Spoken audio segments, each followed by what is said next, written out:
Oh, this is the Morning Garden Show. I'm just looking at the frost in the grass. I mean, the yard looks different since most of the leaves and things are dying back. Look at let me just walk you up here. You might be able to see it through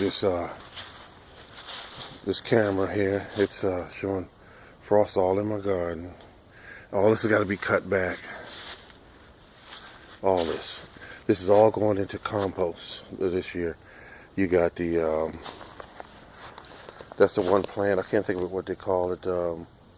Everyone looks for it to make weed tea out of it and all that. You know the name of. Some of you know the name of it. That's one of those plants. And then you got the tall grass, and you hit that and some other weeds here. So all this biomass right here. All this is going into the compost because I believe that you feed the soil. And by feeding the soil, your return will be that you'll get better crops. All this right here is all weeds, but it has lots of seeds in it. And these weeds here, the type, I don't know what they call them, but they stick to your clothes. When you walk by them, they just grab you onto your clothes. I'm walking back here. It's really cold back here. You feel it through your shoes. I planted all this was my raspberry, which is what you call a fall gold, and it's still there, but it's cut to the ground, so it's just nothing but the remains of it. So that will go into the compost pile. And over here is the one I put in the ground. So I decided to take a cutting from it and start one right next to where the other one, about 6 feet away from it.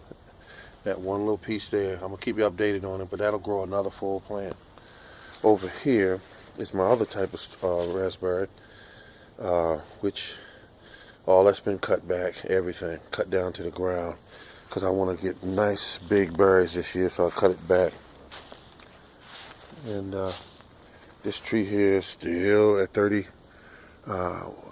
degrees last night. It still got its leaves on it. This is supposed to be a plum tree, which is a Santa Rosa plum, and it's growing nice and healthy. I think this is a no, this is a dwarf, because you can see down here where the two are connected right there. That's the union right there.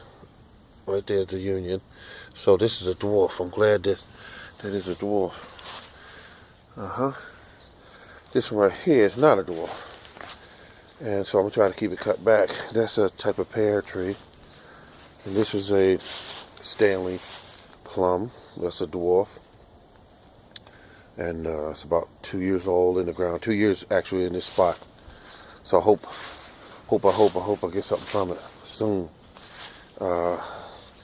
Down here, this tree here, which is another plum tree, pear tree. I planted it a little too close to this one here. They're about, I want to say about 4 feet apart. But I'll work with it. It's got I can't think of the name of God. I just worked 8 hours a day. But these are spurs. That's what they are. Spurs. And I didn't notice it had spurs on until it dropped the leaves. There's a spur there. And there's spurs here and everything. So all these trees, I'm hoping. And this is another Santa Rosa. Call it the Deborah tree. It's about 5 feet tall. It's got a good structure. I like it. Okay, well, that's it. This is the Morning Garden Show. I'm going to show you before this camera goes dead. This has got some spurs on it. This is a Honeycrisp apple. This is growing slow, but it's still growing. I'm just looking at that because that's my cherry tree. This thing got all fat down at the base. I wasn't used to it being that fat. Wow. I put them in the ground. It was the size of a pencil. One pencil. I got my grapes back there, and over here, right next to these weeds, is my other